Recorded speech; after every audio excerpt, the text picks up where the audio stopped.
Muy buenas tardes. El día de hoy vamos a hablar sobre transferencia de embrión único. Esto dando seguimiento a las pláticas relacionadas en el tema reproductivo por parte de la Academia Nacional de Medicina y agradeciendo a la invitación del doctor Saúl Vital para esta presentación.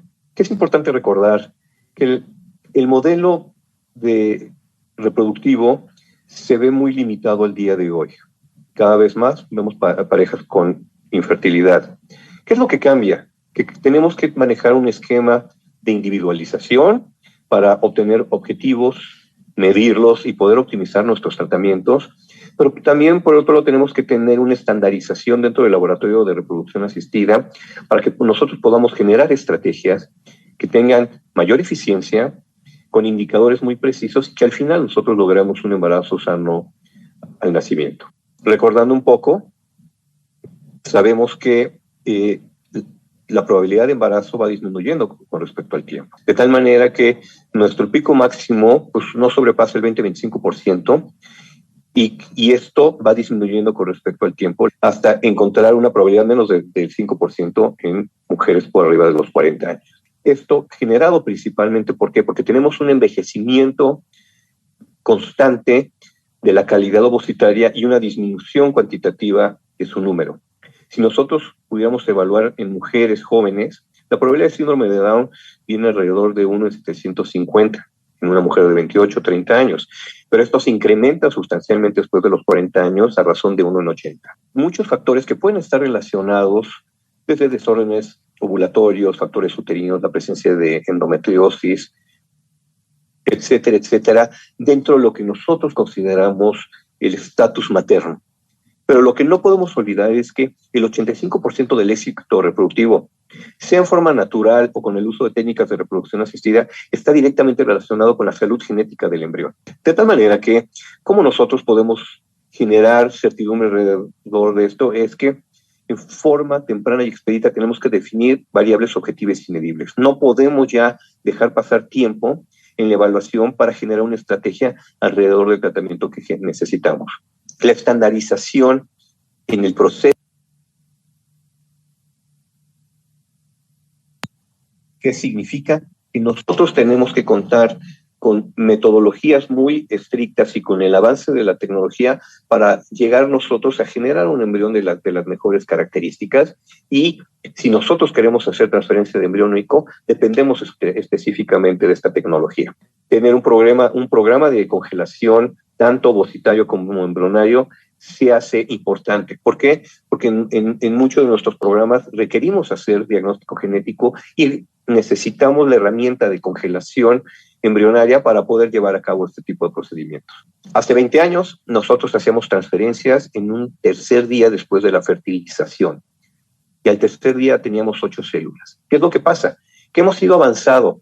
Simplemente el desarrollo de 2 días más hasta el 5.º día nos genera pasar de 8 células a más de 180. Sabemos que entre el 4.º y 5.º día se da la activación genómica.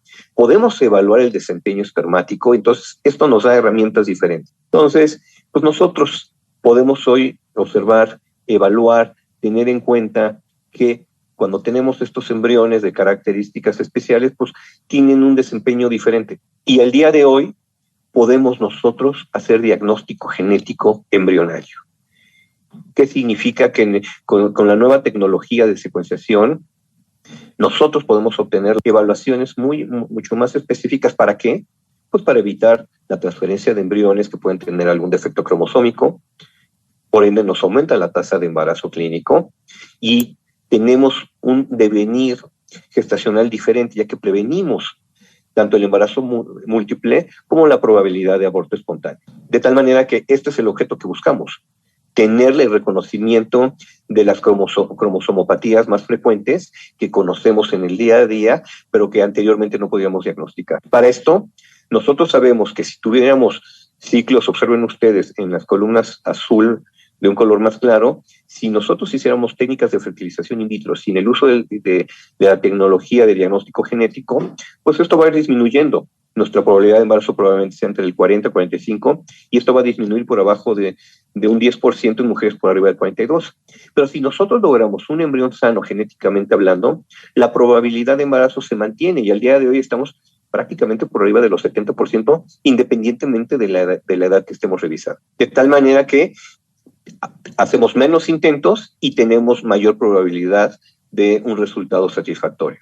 Observen ustedes, podemos tener embriones de un quinto día que pueden ser muy similares, podemos hablar de una morfología similar, pero en el primero tenemos un síndrome de Down, en el segundo tenemos un 45XY, y al final tenemos un tercer embrión que tenemos un masculino sano. El tema es que no sabemos, si no hacemos esta tecnología, no sabemos cuál de ellos iba a ser el que estábamos buscando. Entonces, nuestro objetivo es poder reconocer alrededor de toda esta estructura cuál de estos nos da ese devenir satisfactorio que estamos buscando. Este es uno de los estudios más importantes que se han realizado en los últimos años, en donde nosotros no solamente podemos hacer diagnóstico genético, ya no necesitamos tener que invadir o hacer una biopsia en el embrión, en el trofectodermo, y sí, por el contrario, podemos medir el material, el DNA libre que se genera en el medio de cultivo para obtener esa información.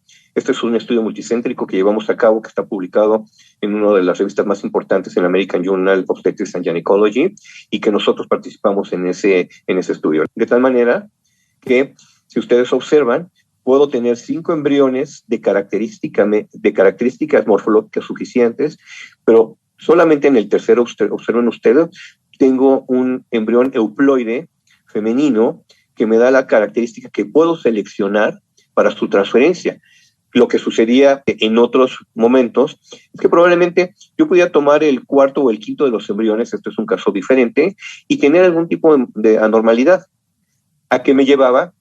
A tener una prueba negativa o llegar a tener un embarazo y una pérdida temprana, o inclusive poder tener un embarazo a término, pero con alguna malformación no detectada. Entonces, ¿qué más hacemos? Hoy podemos definir salud endometrial, que anteriormente, ustedes recordarán en nuestras clases muy iniciales y en ginecobstetricia, los criterios de Noyes eran biopsias de donde se fechaban. Hoy es completamente obsoleto. Hoy hacemos estudios de receptividad que nos permiten evaluar el mejor momento para la transferencia, porque podemos observar que puede haber formas diferentes en la cual en el tiempo pueden variar. Entonces, hacemos esta evaluación, tomamos la biopsia y se manda a su análisis. Entonces, yo podría pensar que mi transferencia debe ser alrededor de un día 5, que son 120 horas, pero probablemente hemos encontrado hasta en un 30% que puede haber un desplazamiento de la ventana de implantación y que eso pues, nos va a llevar a tener fallas implantatorias tempranas. 5 días, yo busco un endometrio receptivo a las 120 horas, hablando de 5 días. Vean ustedes cómo podemos tener un endometrio prereceptivo en donde en vez de 120 horas voy a requerir 144 más menos 3. Entonces, nos cambia la percepción y objetivamente tomamos decisiones diferentes. Tema Yalis es que nosotros sabemos que 20% de las causas de infertilidad están relacionadas con factores endometriales. Hasta un 30% puede haber patógenos que pueden estar relacionados con la falla implantatoria, pero también sabemos que debe de haber un balance de bacterias saludables que puedan llevar este equilibrio para que nosotros podamos tener ese endometrio que sea más receptivo. Entonces, de tal manera que nos permita, de una u otra manera, poder nosotros definir que la herramienta que estamos buscando, cuando hablamos de embrión único, sea específicamente aquella que podamos nosotros simplificar el proceso. Ya no es como lo hacíamos hace 20 años que transferíamos 3, 4 embriones.